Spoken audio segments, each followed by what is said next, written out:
For the past 10 years, virtual photography has been gaining momentum in the world of video games, making its way into social networks and art galleries. A generation of enthusiasts is revealing its artistic potential through screenshots that showcase the gameplay environment. Whether it's architecture, an object, a quality of light, humanity, or a reality. While the advent of photography changed the way we see the world, artists have always used technical and technological advances to express their vision.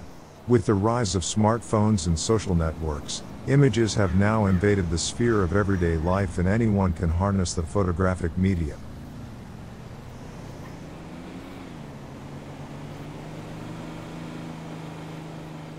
Video games have become a part of it, thanks to increasingly realistic virtual worlds which have given rise to in-game photography.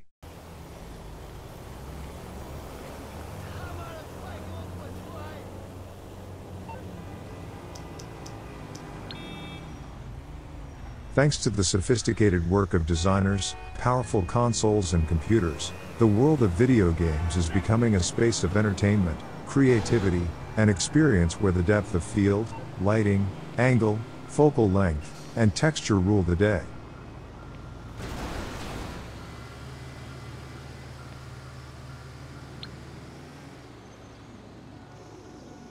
In-game photography offers a plethora of approaches in terms of framing, composition, lighting, atmosphere, and topography, all of which require time and reflection.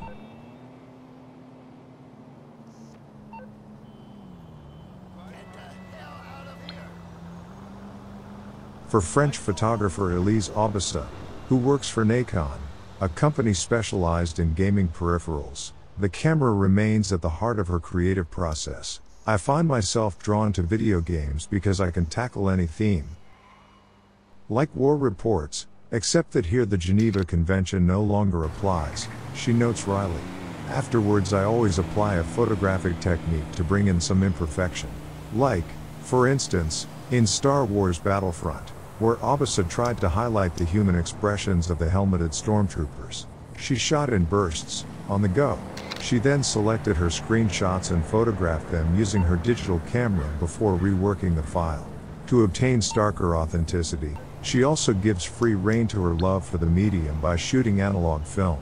Fallout 4, set in a post-apocalyptic world, allows the game to be put on pause. I captured a gallery of non-playable characters, NPCs, like this dog, our first companion. No matter what we do, he's always there. I chose to have him with this touching look on his face and his head slightly tilted. Next I photographed my screen using black and white film camera which I developed with Cafnal. Eventually, this 20-year-old would like to exhibit in galleries, to see the gaming universe gain credibility and find its place in the art world. For her, it is an artistic movement. It is really about the underlying intention. That's why I call it neo-pictorialism. Pictorialism was born out of the desire to show that photography was an art form in its own right. In-game photography thus follows the same reasoning, as a natural development.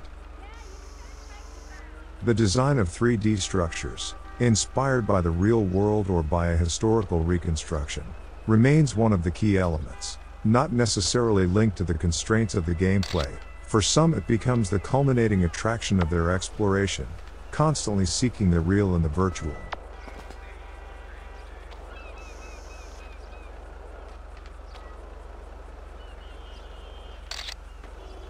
This is evidenced in the photos by Nicolas Alpac, a French digital communication manager, who focuses on the scenery, architectural and geometric details, and all sorts of objects often overlooked by gamers. I consider myself to be a gamer, he says. I love to wander around and capture my gaming memories. Even if I'm not a photographer, I try to keep an aesthetic eye.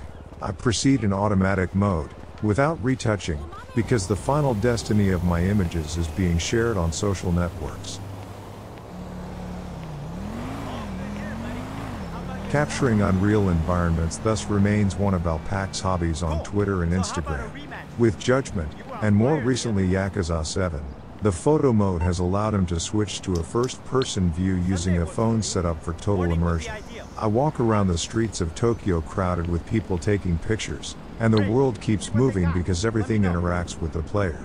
Having had the chance to go there, I encounter the sounds of opening store doors, the perpetual soundtrack. Conversely, Assassin's Creed Valhalla, which benefits from the pause mode, gives him the opportunity to capture the effects of light in a universe of oniric antiquity. These virtual games are so alive. You take a picture like you would compose a tableau. There is no interference or road signs.